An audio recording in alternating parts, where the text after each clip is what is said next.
It's go time. Welcome to the Third Down Gamble podcast with your hosts, Don Charbin and Heath Graham.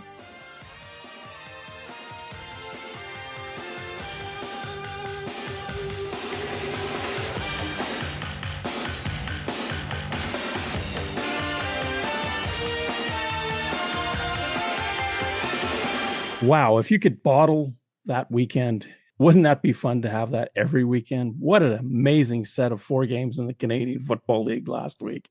It was down to the wire. Some were shootouts, some were not. Long field goals, everything you wanted. And there it was. It was a week that, wow, is this ever cool? There's been a lot of publicity about the quality of the games in the CFL, not just this year, but over the last several years. It's under a microscope because there is such a limited number of games. When you've got 4 games a weekend, if 2 of them are a bit of a snooze fest, you hear about it. Let's put this past weekend under the microscope because that was as close of a 4 games as you can get. The biggest point spread was 4 points. The games were all decided within the last minute and 40 seconds, I believe, was the earliest final lead change. This is what the CFL is all about. Exciting slate of games, and I can't wait to dig into them. I'm going to put you on the spot right away before we get into our second down sort of analysis of what went on. Of these 3 teams, who do you think is in the most trouble? Winnipeg Blue Bombers, Edmonton Elks, Toronto Argonauts. Trouble in what way? Missing the playoffs? Let's start with that. I think the biggest hill to climb right now is for the Edmonton Elks. Yes, they got the win. What they have going for them is the quarterback change and anointing Cody Fajardo as the starter at this point in the season. I believe that will build some confidence in that team. We know he's a tough player. There needs to be some improvement on that offensive line because the amount of times he's been sacked over the last 2 games, you want to make sure you keep him upright, and I'm not sure they're doing a great job of that. I'll break down all 3 teams very quickly here. Winnipeg Blue Bombers are 2 wins ahead of where they were at this point last season. There are definitely some holes in that team as well. I believe they are more in the position of fighting for crossover playoff spot than they are competing for second or certainly first in the West. They are still in neck and neck with the BC Lions. They've won that season series with a game in hand currently. They need to keep that momentum if they want to stay out West. The Argonauts' loss to Ottawa was huge. We talked about that last week, the importance of a win with those 2 teams at the bottom of that East Division. This puts them a further game behind. They are behind as far as a crossover, quite far behind as well in the crossover situations. The Elks most likely to miss the playoffs, but the Argonauts are in tough as well. I can't argue with anything what you said. The Elks, just by the fact that they're in the West, it's a bigger hill to climb. If you want to get into the crossover, you've got to catch one of the 2, BC or Winnipeg, and then be ahead in the standings of the 3rd place team out East. And Ottawa is catching fire. So a 3rd place position may not be available much longer. There's 9 games to go. You got to do a lot of work. BC, by virtue of their win in Hamilton, sent notice that, hey, you better pay attention to us. The team that I think is in the most trouble is Winnipeg. And we saw today they made some changes. Winnipeg, I find, is either running out of gas in the second half, and especially the 4th quarter, or teams have figured them out and are shutting them down. You look at the Calgary Stampeders, and granted, nobody would have picked a sweep. You go back as far, I think, as 2016 since the last time Winnipeg was on the short end of a sweep from Calgary. The Stampeders shut down and basically put the kibosh on Winnipeg doing much of anything in the 3 games in the second half, and especially the 4th quarter. Now, in this game, they do get a field goal, but after halftime, Winnipeg's offense was non-existent. I think that's the biggest problem of all. The other ones show life. Edmonton went into Montreal, tough situation, tough team to beat at home, and found a way. The Toronto Argonauts, Ryan Dinwiddie is a proven winner.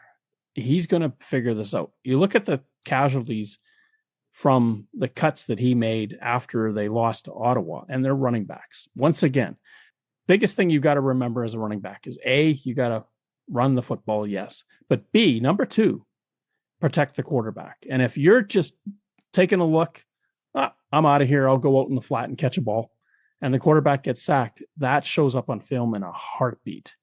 For Kalen Laybourne, that may have been the biggest problem that he faced.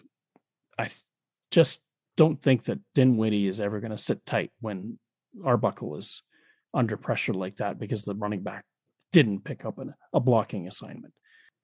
We're at the halfway point of the season, and Toronto has really struggled to figure out who their feature back is. It looks like with the cut that they've made with Laybourne being sent packing, Deontay McMahon is the number one guy. He's relatively untested. He's got less than 120 yards rushing so far this season as well. If they're comfortable with him, and obviously you hit the nail on the head, the importance of a running back in the blocking schemes is key as well. If they feel that McMahon gives them that best blocking option as well as the occasional run, it looks like they're happy with that. Winnipeg's offensive struggles, I'm wondering if it's a little bit of a rookie offensive coordinator in Mike Hogan trying to figure things out and maybe not making those halftime adjustments as quickly or as well as the defensive coordinators that he's facing. Could very well be. We'll see how this next slate of games plays out, especially as we sort of get primed for Labor Day. Huge contests all the way through until we get there, but there are a couple of games that have a little bit more significance than others. And then, of course, there's the back-to-backs come Labor Day. Different way of approaching it this year by the CFL, but as we get closer, we'll talk about that. Now, if you're the Montreal Alouettes, and we didn't say they're in trouble, but they are struggling right now. They have not won a football game without Davis Alexander on the field. Why are they struggling so? Because you would have thought that McCleod Bethel-Thompson, given his pedigree and given his experience in this league, would be a reasonable backup in this situation. He did well enough with Edmonton last year. Granted, they didn't win many games with him as a starter, but that's not always his fault. What is going wrong with that offense? McCleod Bethel-Thompson is the highest paid number 2 quarterback in the league and was realistically for a reason. The experience that he's had as a starter in the league, the passing numbers that he can put up bode well, or you would have thought bode well to get him into the game should something happen to Davis Alexander. The Alouettes are facing that head on right now, and he isn't the answer. They've now gone to Caleb Evans. Jason Moss has declared Evans as the starter this week coming up as well. So it looks like McCleod Bethel-Thompson goes back to that number 2 quarterback role. I'm excited to see Caleb Evans get the start. He's shown flashes over the last few years when he's had the opportunity. He doesn't have a lot of starts under his belt. I believe he has a similar style to Davis Alexander in the mobility that maybe McCleod Bethel-Thompson is lacking. He certainly can move around in the pocket and get out on the edge much faster and more adeptly. And he's got a strong arm as well. He's fine that way. But I just don't understand what has happened with Thompson. He goes and throws 79 yards of passing against the Elks, a team that had been torched in their secondary up until that point. 79 yards. He put up, I think, 132 the week before against Saskatchewan. Now, granted, in this game, he doesn't play the whole thing. Against Saskatchewan, he went the whole way. Those are numbers that are just off the charts for the wrong reasons. I don't know that McCleod Bethel-Thompson has done this since he was in high school. Part of his downfall in this game was one of the worst interceptions that you will see. He threw a ball to Tyrell Ford with really no Alouettes receivers anywhere in the ballpark, and Ford took it all the way back to the house for a touchdown late in the first half. And I think that was a real momentum shift and gave the Elks a lot of confidence to know that they could stick into this one. We've talked in the past about the Elks' inability to close a game out, and they showed up when they had to. That was a huge win for them. McCleod Bethel-Thompson sliding down the depth chart, and I believe the Alouettes cannot wait to get Davis Alexander back into the lineup whenever that may be. Think about that sequence. Let's just go back a play before. The Alouettes are looking to really stick it to the Elks at that moment. They're up and they want to be further up, and they've got a chance to throw a touchdown pass. And I believe it's Cole Speaker that was the intended receiver down the field. And McCleod Bethel-Thompson overthrows him by 10 centimeters, 15 centimeters, 6 inches. Very next play, he throws what he thought is supposed to be an out. The receiver isn't there. Terrell Ford is. He bobbles it, and he goes back to the house. What a sequence. You can go from scoring a touchdown and missing it by a minuscule amount, or you give up a touchdown from the same spot of the field. That's why I love football. You just never know how one incident can impact the next incident, which impacts the third incident. And that sequencing of all of that was just unbelievable. At the point of that interception, the Alouettes were up 13-4. It allowed the Elks to get within 2 points going into the half. It was 13-11 at halftime. The TSN crew interviewed Tyrell Ford coming off the field. He was excited about it, and you could feel that confidence that the Elks have been lacking. The rest of the game was neck and neck, back and forth, and the Elks came through. And I have to give credit to Keon Julian Grant as well for catching the game-winning touchdown. I chided him a little bit for some obvious drops of would-be touchdowns earlier this season. He came up clutch when he had to. The go-ahead touchdown that he scored, he had to fight off the defender. That was a great throw and a great catch and great perseverance. And when a guy is up, hey, we got to give him credit for what he did. I'm sure after what happened against the Tiger Cats, he probably felt sick to his stomach, and he wanted to make it up to the team. This time, it worked out the way he wanted it, and for the rest of the team, they're excited. I mean, Edmonton is a long trip home from Montreal, and to get on that plane with a W is massive. And you talk about confidence, and I think that's the biggest thing that this team has lacked. They've got the talent. It's not like they're a bunch of Glee Club members out there running around playing football for the first time. They know what they're supposed to do. They know what their assignments are. They have all these sort of things, offense, defense. You got to get used to what tendencies guys have in your own huddle. After that, the coaching is good. Players are good. You just got to start getting W's to make everybody feel better. And I watched a video of the BC Lions. It was called their win camera. All these Lions coming off the field after the overtime game in Hamilton. It felt like they won the Grey Cup. They were so excited. Now, granted, the way they won was unbelievable. You need that injection of positivity to really feel good about what you're doing on a football field. One position to keep an eye on with the Edmonton Elks moving forward is the punter situation. Cody Grace appears to have injured his knee in this game. Vincent Blanchard took over punting duties. We got word earlier this week that Jake Julian has been released from his NFL. The Tampa Bay Buccaneers have parted ways with Jake Julian. I believe he's going to try to explore some options south of the border. If Grace's injury is severe, do we see Jake Julian back in the Double E before the end of this season? It may be by the end of this week, for all we know, if there's nobody coming calling to Jake Julian. And Julian had spent time in the NFL before. It's not his first go-round, so he kind of knows the routine down there. If it doesn't happen, you got to make up your mind quickly, because the Elks aren't going to sit too long on this and wait for him to make up his mind. I'm sure there's been phone calls. He may say, give me another insert number here. That was called a contacting the kicker foul, which is only a 10-yard foul. I always thought that if that plant leg was in the air, that's an automatic 15. And it sure looked to me like he was not reestablished on that plant leg when he got hit. It's a judgment call, and I'm all for protecting the player. Anytime there's contact on the kicker, err on the side of caution. The extra 5 yards was probably justified in this one. It would have given Edmonton a first down as well, but that's not the point. The point is send the message to the cover team, the guys that are coming in to block the punt. By rule, even if you deflect it and you hammer the punter, that still is a 15-yard penalty for roughing the kicker. And I thought that at that moment was because he is so exposed. His leg is up. He's got no control over what's happening. Now, I know some guys, like I won't mention any names, punters from Winnipeg, that flop a little bit, but there are, for the most part, most of these guys do not. They stay on their feet. They want to get down the field in case something happens that they can recover it.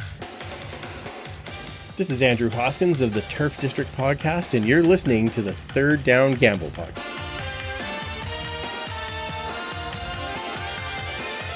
As previously alluded to, the BC Lions scored a thrilling overtime victory over the Hamilton Tiger Cats, 41-38. A rare turnover in overtime cost the Ticats in this one. It was such a crazy play. A couple times in the game, a pass from Boliva Mitchell was deflected and the Hamilton Tiger Cats receiver had managed to catch it. In this case, it was Tim White. The ball was deflected. Tim White makes the catch. He's in trouble right away, but he's trying to make something of it. So he starts sort of drifting towards the sideline. When you're surrounded by that many people, you better have two hands on the football. He didn't. And it's a hand coming from the front that pokes the ball out in overtime. When you give up a turnover, it's death. It is. And interestingly, in this one, I felt that the BC Lions maybe could have kicked the field goal a little bit earlier than they did in overtime as well, because once you get into that field goal range for Sean White, he's one of the most accurate kickers in the history of the league. You've got to trust him to put the points on the board. Even with a miss, as we know, a walk-off rouge can happen for a missed field goal through the end zone as well. Continuing to run plays on offense for the BC Lions in overtime was risky. The second worst case scenario is a turnover and you're back to starting the second mini game.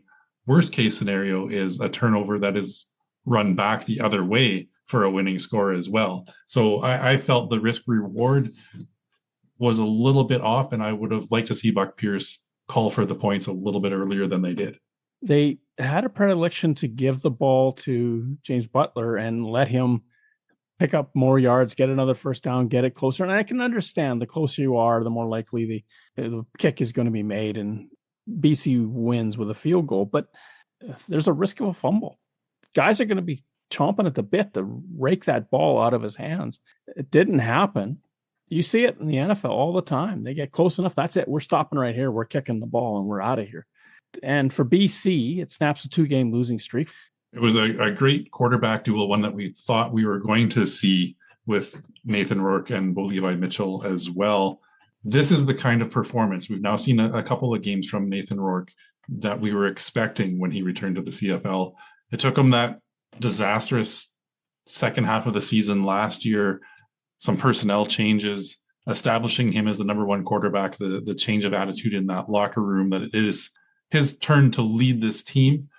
Took a while to get there, but we're seeing the fruit from planting that seed last season. This is the star quarterback that you want to see. The other thing that Nathan Rourke provided was escapability. There were many times when Hamilton had come through either with the front four regular or with a blitz that Rourke was in big trouble. And he managed to get out of the pocket, take a look down the field, and find a receiver and get a big play out of it. And even in that final drive where the Lions come back to tie the game, that's exactly what happens. He has to connect on a 3rd and long, and he makes it rather easily.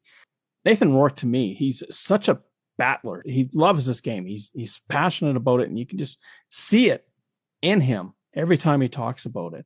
He goes 24-40 for 408 yards, an interception, and 2 touchdown passes. He certainly, I think, in this game, finally found Justin McInnes. McInnes gets 8 receptions on 12 targets for 159. Aiden Eberhardt does a great job. 3 catches for 120. That's a 40-yard average. He had everybody involved. The Lions, this is the offense that I think everyone was expecting. With Buck Pierce running that show, he knew how to put up points with Winnipeg, despite what people said about what happened last year. He knows how to get an offense working. Now this offense is coming together. I fear the BC Lions from here on out. You're 100% right. The escapability of Nathan Rourke is one of his key assets. He does not give up on a play. The NFL social media was tweeting out his escapability in a preseason game last season. This week, we're a year beyond that, and it's still making the circles south of the border. So you see athleticism of Nathan Rourke, and he does not give up on a play, and he can make some magic happen. The other side, we had Bo Levi Mitchell once again with over 300 yards and 3 touchdowns, going 23 of 33, 305, 0 interceptions and 3 touchdowns. So another great night from Bo Levi Mitchell. He just didn't quite have that magic in overtime. He's led the team back late numerous times already this season, but they just came up a play short against the BC Lions. You wondered, and I was worried about this when we were talking about the spread and Hamilton being favored. BC goes into Hamilton and creates problems for the Tiger Cats. The Lions traditionally have. Got to remember, they came off the bye. They had 2 weeks to prepare for the Tiger Cats. That makes a big difference. Hamilton, what a brutal schedule they've just finished off. The Hamilton Tiger Cats, last time they were at home was week 6. In week 7, they go to Ottawa. In week 8, they wind up in BC. In week 9, they go to Edmonton. And in week 10, they finally make it back to play the Lions. In a lot of time zones, they're pooped. It catches up to you. I'm not making complete excuses because the Ticats had chances to win this game. It wasn't like the Lions were blowing them out of the stadium. I was surprised at how much they had in the fourth quarter, and even into overtime, they still had energy, and that was a hot, humid night. We talked last week about Kenny Lawler and the coverage that he brings that the defensive backs have to pay attention to. 4 catches for 82 yards in this one, but it allowed Keandre Smith and Shamar Bridges to catch touchdown passes. A little bit quiet to start the season for both of those guys. Big plays in this one, and maybe that's an indication of things to come for that Hamilton offense and give them a few more weapons. The one, if you're looking at the stat line for the BC Lions, one that jumps off on the receiving line is Nathan Rourke, targeted one time for a catch at -2 yards. There was a batted ball that he managed to haul back in. So it's kind of funny when a quarterback shows up on the receiving stat line. It was an exciting night. It was fun. It was fantastic. I heard one person right after the game. Well, I shouldn't say I heard. I saw one person on Twitter ask, could the CFL just schedule these two for the Grey Cup? A long way to go, especially for the BC Lions, because there's some talented teams out west fighting for it. I would put the Tiger Cats as the front runners right now to be the representatives for the East, given what they've done in the first half of the season. But as we know with the CFL, anything can happen, and nobody's eliminated from playoff contention at this point. It would make for an exciting Grey Cup game, but there's a lot of other combinations out there that would be just as lively. Moving to Friday night, the big game in Montreal with Cody Fajardo goes to play his former team. McCleod Bethel-Thompson goes to play his former team from 2024. And in this night, have you driven a Ford lately? It's Terrell Ford that goes out and makes the big play, turns the game on its head with a massive interception for a touchdown at the end of the second quarter, brings the Elks back into the game. It was just a fun game. Friend of the show and often guest of the show, Andrew Hoskins, got to be there. He even got brought down by some friends down to the first row behind the Elks bench. So he got to experience that very close. And he was at the right end of the field when all the wild finish came about. As I mentioned earlier, the Elks have struggled to finish games earlier on this season, but they outscored the Alouettes 12-3 in the fourth quarter. And that was the difference. So you got to see some of that confidence, some big drives, and Cody Fajardo is a calming force given his experience for that Edmonton Elks offense. He completed 71% of his passes, 289 yards and 2 touchdowns. So again, I question the Elks offensive line and their ability to protect Cody Fajardo. Some of that is his fault. We know he has a tendency to hang on to the ball too long. He's predictable in his move when he tries to flush out of the pocket. We know from watching him in Saskatchewan for a number of years exactly what he's going to do when he's trying to escape somebody. He rolls out to the right, and if somebody's there, he's getting dropped for a big loss. Sacked 6 times, and that needs to improve if the Elks are going to continue to push up the standings in the West. You're exactly right. That offensive line has to be better. And Justin Rankin, even coming out of the backfield, he's a demon when he gets that football as a pass reception. He is running over people. And in that final drive, when they needed big yards, he was taking on all comers to get the yards the Elks needed to get down the field. I really think that they've got a tremendous resource with him, and using him out of the backfield. Think back to the game BC Hamilton. How many times did James Butler wind up lining up way over on the edge? They did that with Brady Oliveira against Calgary. They lined him up way over on the Z side of the formation. Do that with your running backs every once in a while, and you never know if they're in man coverage who has to go out there to take care of the job. We talked about this with the Blue Bombers over the last number of seasons as well. If the run game isn't there, you can still use that running back as a weapon in the receiving game. And that's what we saw from Justin Rankin. 5 carries for 0 yards rushing the football, 4 catches on 4 targets for 88 yards coming out of the backfield and catching passes. That's the kind of weapon you want to keep a player like that engaged.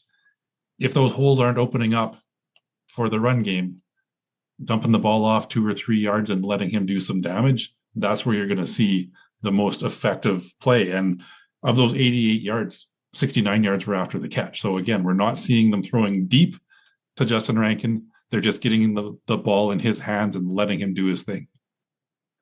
How many times has a team won a football game when the quarterback rushes for 14 yards and that's it? Nobody else gets a single yard. Unbelievable stat. Cody Fajardo, 27 of 38 for 289 and 2 touchdown passes. McCleod Bethel-Thompson, 10 of 15 for 79 yards and an interception. We all know what happened there. Caleb Evans comes in, 14 of 18 for 113. So in limited time, Evans, and he throws a touchdown pass. In limited time, Caleb Evans does a lot more with that offense than did McCleod Bethel-Thompson. And I mean, I'm going to put it to you, and we've talked about it, but is McCleod Bethel-Thompson not jiving with what Jason Moss and Anthony Calvillo are doing? Does it not register with him what they want to do? Is there's a disconnect there? Not necessarily his fault, just saying.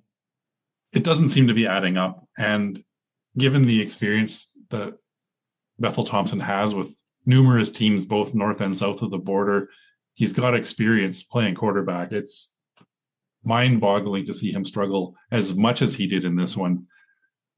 Caleb Evans has been ill-used as a short yardage quarterback, in my opinion. He's got a lot of tools in his toolbox, and using them for a 1-yard plunge on occasion isn't the best use. So I'm happy to see him get the chance. He put up really good numbers in relief. We'll see what he can do as the number 1 guy this coming week. Edmonton has 47 yards of net losses. That's on the 6 sacks. Montreal has -2. Protection of the quarterback is working for the Alouettes, especially after the game they played against Saskatchewan, where McCleod Bethel-Thompson took a beating. Another element we have to get to is the big play that happens early in the fourth quarter. Tyler Snead in the end zone, returning a Vincent Blanchard attempted field goal that just goes a little bit wide to the right. He comes flying out of the end zone and crashes into the cover team, and including Keontae Evans, who had just been signed by the Alouettes to play defense. He gets tangled up in this. The ball is fumbled, and the Elks get the ball back. And it's the first of the 2 touchdowns that they would score in the fourth quarter. Comes off of this fumble so deep around the 8-yard line. People argue about that single point all the time. Here it is. A guy is trying to keep an 8-point lead. He wants to get the ball out of the end zone, so the Alouettes are still up by 8, not 7 if he gives up the single. Cost him dearly. Every point matters in this league. Huge win for the Elks. They needed this. They needed this for their confidence. They needed this just to prove. And it's so interesting. The bottom 2 teams in the West defeated the top 2 teams in the East on those 2 nights. The parity is real in the CFL this year. Even those bottom of the standings teams have been competitive. We haven't seen them really get blown out in a lot of games. Some years that team at the bottom, they belong there because they're losing games by 3 or 4 scores consistently. We're not seeing that. This just proves how competitive the league is. And it's amazing when you think of it to see the Saskatchewan Roughriders at this point in the season with only 1 loss. They're the anomaly more so than anybody else. And they can be taken out by anybody. There is absolute parity in this league right now. Injuries aside, starting quarterbacks not playing aside, these teams are well suited, and it's so hard. And I don't know how these guys make these assumptions about what the spread is going to be. because, as I said earlier, I had a gut feeling BC was going to win that game in Hamilton. I had a gut feeling Edmonton was going to win. And you would have thought, well, what? The bottom two are going to beat the top two? Yeah, it's happening all over the place. The first game of the Saturday doubleheader was a shootout. The Ottawa Red Blacks come from behind for a 46-42 win against the Toronto Argonauts. Drew Brown had a huge night for the Red Blacks, leading them to victory in this one. 29 degrees Celsius at kickoff for that football game. That's just unbelievable. I'm amazed that they played a fourth quarter because you looked at a bunch of those players and they were just drenched in sweat. They had mist with fans blowing over the benches trying to cool them off. Nobody should have been sitting on that other side, the side that the cameras were facing. You notice that most of the people that attended the game were sitting behind the players' benches. That's where the shady side was. Those who were sitting in the sunny side just suffered. And even the players remarked that every time they went to the far side of the field, the heat just went up. I had thought that Bo Levi Mitchell versus Nathan Rourke was going to be the marquee quarterback matchup this week, but we got a shootout in this one. As I mentioned earlier, Drew Brown, 26 of 31 for 373 yards and 5 touchdowns. Nick Arbuckle, 32 for 38, 317 yards, 3 touchdowns and a pick. This was classic CFL quarterbacking. And given the start that the Red Blacks got, this showed a lot of poise by Drew Brown to lead this team back and get the win. They were down 22-1 after the first quarter. By halftime, it was 25-19. He had started the process of getting them back in the game. I was so impressed with Drew Brown. He stayed calm. And that's the one thing that I think the Bombers, when they had him, were so impressed with. He doesn't get rattled by anything. He's out there to do what he needs to do. 5 touchdown passes. That's a personal best for him. And for the Ottawa Red Blacks, that leapfrogs them past the Argos in the standings, 46-42. The 46 that Ottawa put up, that's the first time they've done that as an Ottawa franchise since 1995. They were playing at that time the Birmingham Barracudas. There's a name from the past. 1995. Were they the Renegades at that point, or were they the... They were still the Rough Riders. They were the Rough Riders. Okay. Yeah, we saw this from Drew Brown in Winnipeg, as you mentioned. 2023, a game against the Edmonton Elks. Zach Collaros got knocked out early, had thrown a bad pick six, and they were down and seemingly out. Drew Brown came in relief and led them all the way back. So we knew he was capable. And now, as that number one guy in Ottawa, you can see why they were so high on bringing him in. Over 800 yards of total offense. The score reflects that. Toronto, and as Ryan Dinwiddie said in the post-game presser, how do you score 42 and lose? And I can't argue that. That tells me that your defense wasn't stopping anybody. It's interesting that most of the changes are on offense, which means they want to have more clock control if they want to get a better running game. It doesn't matter if you win 50-49 or 10-9. It's winning that matters. And right now, Ryan Dinwiddie's in a space that he hasn't ever seen as a head coach. And he's calling his players out for it as well. He is not somebody to give you the canned media responses when asked a question. He said outright that they've got some pretenders on this team and they don't have enough dogs. So he's looking to get tougher and to hold players accountable. It's hard to make full-scale changes partway through a season. Don't be surprised to see some movement coming and going from this Toronto Argonauts team. Dejon Brissett led the Argonaut receivers with 6 receptions, 89 yards. On the other side, what a day for Braylon Addison and Justin Hardy. Both catch 7 balls. Addison goes for 115 yards and a touchdown. Hardy goes 106 yards and 2 touchdowns. And the only interception that's given up in the game by Nick Arbuckle is the play that ends it. And Robert Priester, a former Argonaut, makes the play to end the game. Ultimately, I mean, are you that disappointed in what you saw on the field, even though the home team didn't win? I think you had a lot of fun. Pretty entertaining. And we did see also the Argonauts defense score on a Drew Brown fumble in the first quarter that led to that 22-1 point spread early on. As much as Dinwiddie wants to talk about scoring 42 and losing, well, you lose by letting the other quarterback throw 5 touchdowns and they put up 46 on you. Exactly right. And for the first time this season, eventually that streak had to end. Toronto Argonauts get a defensive touchdown and lose the football game. First time that's happened in 2025.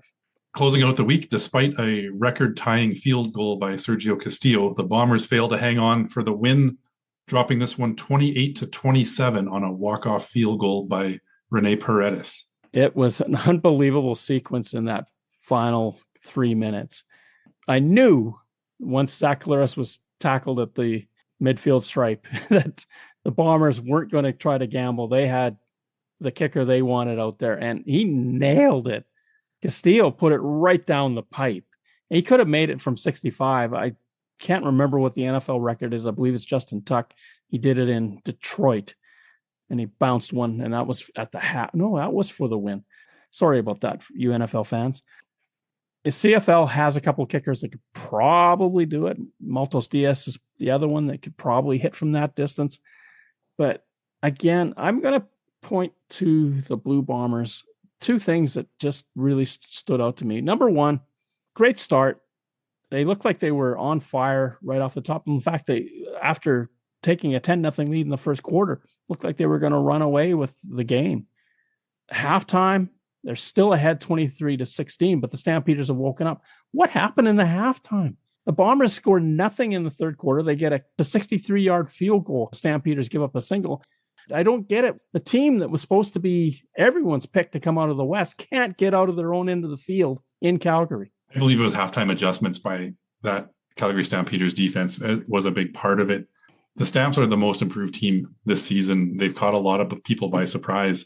Sweeping the Blue Bombers in the 3-game series is huge. And this one was a lot closer than the first two, but Winnipeg still fell short. And if you think back, 2022 season, I believe Winnipeg swept Calgary. All 3 of those games were close and exciting. This one was a bit of a throwback to that, where it was a real close game. As you said, Winnipeg got hot early on.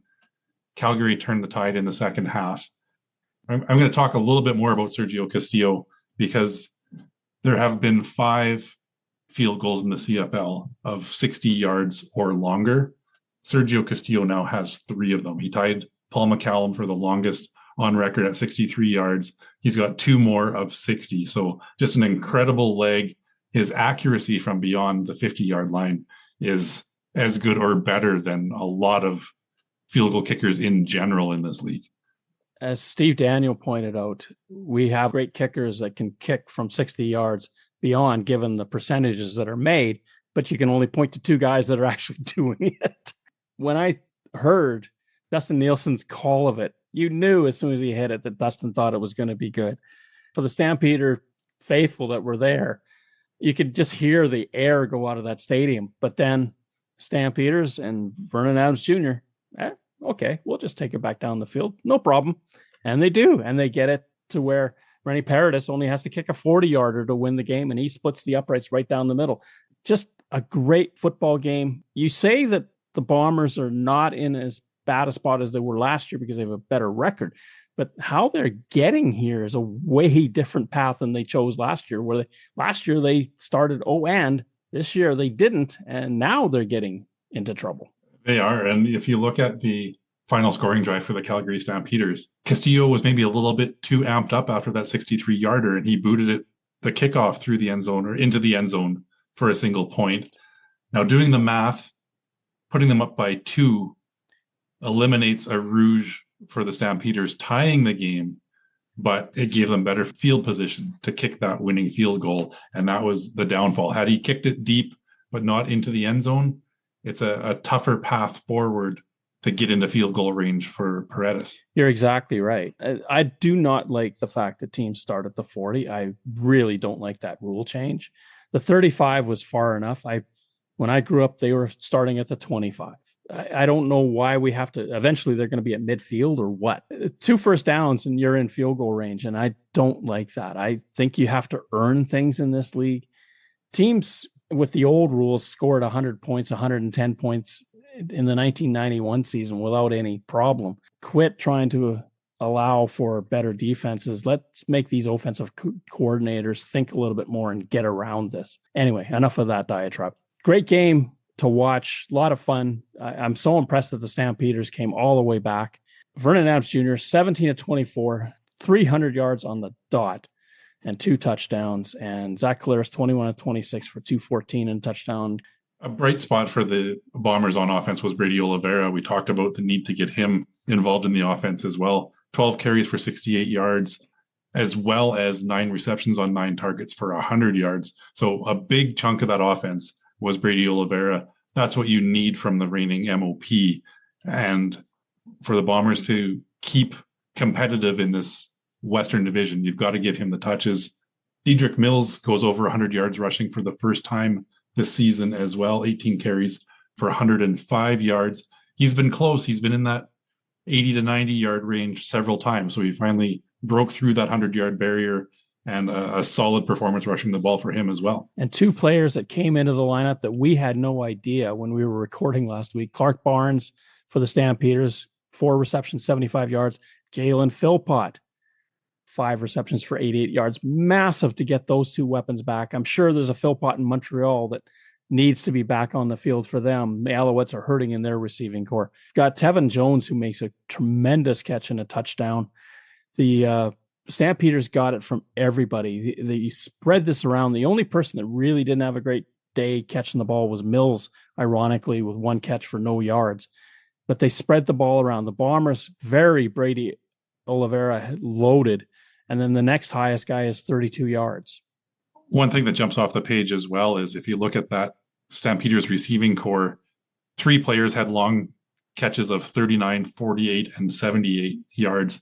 That shows some holes in the Blue Bomber secondary. We got word today that Terrell Bonds had a season-ending knee surgery as well. Another hole to fill in that secondary. I believe that's the biggest weakness right now for the Bombers. They're getting exposed on the deep ball. Winnipeg can't afford to have injuries to their secondary, and Bonds, for the most part, had been pretty solid back there. Coming up, they've got a team that can throw the football. The weakness in Winnipeg is anything 20 and beyond. That's where they're getting picked apart. 3rd down.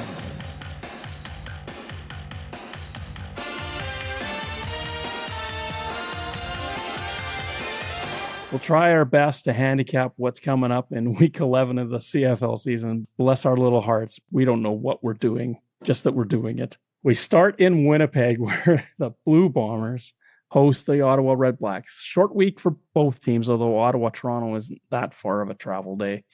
So the Red Blacks are in the same time zone. Shouldn't be too tough. But they only get 1 practice day. Same with the Blue Bombers coming back home. Bombers at home, 5.5 favorites. Not a surprise, really. Last time Ottawa went there, Drew Brown got knocked out by Reddick Ramsey. What do we see this time? This is going to hinge on Drew Brown and how comfortable he is back in Winnipeg.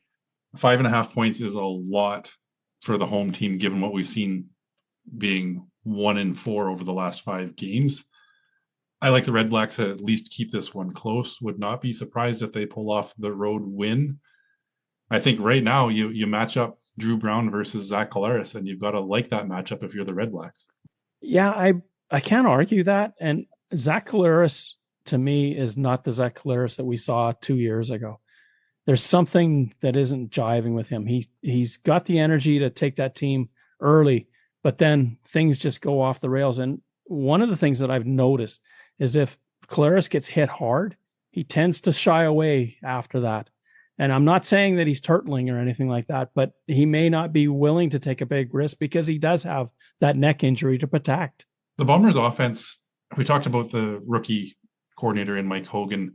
They really seem to only have 2 weapons, Brady Oliveira and Nick Dembski, both having fine seasons. We saw Carrick Wheatfall start the season with a monster game, and he's really disappeared over the last several. I don't know what else is going on with that receiving core. Dalton Schoen being out again has to be a tough loss for them. But you look at Justin Hardy, you look at Eugene Lewis and those other weapons with that Red Blacks team. As I said, I wouldn't be surprised to see them pull off the win. This could be a track meet once again as well. I wouldn't be surprised to see both teams over that 30-point threshold. Wouldn't be surprised at all if we saw 60 or more points in this football game. I'm going to go with Ottawa. Winnipeg not showing me that they're the same team that they were. Now, Willie Jefferson was managed by the Stampeders. That offensive line knew what to do with him, and he was pretty much, other than one knockdown, he wasn't really effective. Ottawa, if they can get him under control or at least work their offense away from that side, I think the Red Blacks can slice and dice and put up 350 to 400 yards and beat the Bombers. Game 2 of the week, the Edmonton Elks, hot off of a win in Montreal, are back at home to take on the Toronto Argonauts. This is the battle of the last place in each division. One of these teams is going to get themselves a bit closer in that playoff race. The Elks are a 1.5 point favorite at home. That is a pick'em. Anything less than 2.5, and it's a pick'em. That means the odds makers don't know really how to get a handle on this game.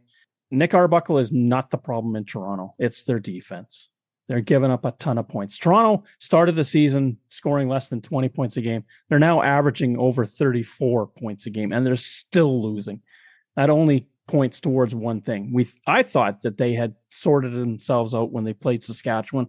I thought that they had played well, and even the game against Winnipeg. But Winnipeg's offense may be suspect now, as we're beginning to see. Edmonton is going to be so excited to get back home. I'm sure there's going to be a bump in the crowd. Should be great weather day for that as well. I'm liking the Elks at home. I think they're, again, sort of as I said going into Montreal, they're overdue. This is overdue. They got to put 2 in a row. If they want to be in that race in the West, they've got to make up ground quickly, and you've got to do it at home as well. The Argonauts are now unsure or not providing full information on whether they think Chad Kelly is even going to see the field this season. Nick Arbuckle seems to be the number one guy, and having been critical of him in the past, he's put together some pretty solid games this year, leading this Argonauts team. I'm taking the road team. I think the Argonauts come in, he'll manage the game, won't do anything crazy, and they'll keep it close, and I wouldn't be surprised to see them pull it off in the end. Moving on from the battle of the last place teams, we have the battle of the first place teams with the Hamilton Tiger Cats coming to Saskatchewan to take on the Rough Riders. Riders have only lost 1 game this season. The Ticats have just had a 6-game win streak snapped in a heartbreaking overtime loss. This one has game of the week written all over it. Riders are 3.5 point favorites at home. Tiger Cats are 6-3. The Riders are 7-1. The Riders have a game in hand over the Stampeders and a 2 better in the loss column. This should be a fun game. It's going to be the early game. This is the game that's going to be featured on CTV as well. So if you've got that package, you'll be able to watch it across their full network. And what a game for CTV to start off their 2025 season, to have Ottawa and Toronto do what they did on that Saturday afternoon. This is an early game. I don't remember too many times heading down to Regina for a 1 o'clock kickoff. We are going to be there. Ticats are road weary. This is their 3rd trip to the West in 4 weeks. I kind of like the Rough Riders at home. Hamilton's defense is still not there yet. They need some more help in that defensive line to make some noise. Rough Riders defense for 2 weeks in a row prior to their bye kept teams on their own side of the field. That's outstanding. I'm liking the Rough Riders at home and the cover with 3.5 points. I'm with you on this one. We disagreed on the last game, but I think you hit some key points. And the most important one is rest versus road weary. This is a tough schedule for the Ticats. Riders coming off a bye, they get to rest some of the dinged up players for that extra week, get everybody back healthy as well. I'm liking the Riders by a touchdown. We finished the late game on Saturday with the Montreal Alouettes in BC to take on the Lions. The Lions are 4.5 point favorites, full marks for it. I don't see a way for the Alouettes to win this football game. Marc-Antoine Dequoy is probably not going to be playing. KB Nanto is not going to be playing. That's 2 massive pieces in their secondary that are gone. We saw what happened when they're out. Unless Caleb Evans finds a genie in a bottle, BC's defensive line is getting better. He's going to have fits. I just don't see how the Alouettes are going to stifle Nathan Rourke as well. He's starting to come into his own. This is his offense. He's moving around back there, and he's accurate with his passes. Lions should take care of business. We're on pace for some big shootout games this week. I believe this one is another one of those games. Caleb Evans is going to come in with a lot to prove. That Alouettes offense is hungry. They've struggled with McCleod Bethel-Thompson. They're getting a fresh look with Caleb Evans, Alexander Hollins, Cole Speaker, Tyler Sneed, a solid receiving core. I'm expecting them to keep this one close. Lions pull out the home win because of Nathan Rourke and what he does and the accuracy of Sean White, but it's going to be closer than that 4.5. I'm taking the Lions, but only by a couple. Montreal has been blown out in the past, even with great teams in BC. Granted, this is a 7 o'clock Eastern game, so that's a normal start time for the Alouettes. But I just don't see, given what they've shown the last 2 weeks, unless their offense really figures something out. The defense is still reasonably good. It's just the offense has proved that they're not able to keep up with teams. Even with low scores, they're not winning football games. I like the Lions. I think the Lions could put up 30 against this team because right now Montreal's confidence is starting to wane.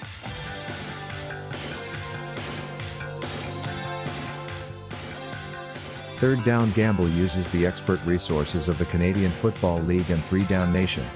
For up-to-date, insightful statistics and analysis, please visit cfl.ca and 3downnation.com. The CFL on CBC theme music is used with written permission from the Canadian Broadcasting Corporation. Thank you for listening to our show. Third Down Gamble is hosted on Podbean. Follow us on Twitter where our handle is @ThirdDownGamble. Join us again next time. The Third Down Gamble Podcast. Audio worth watching.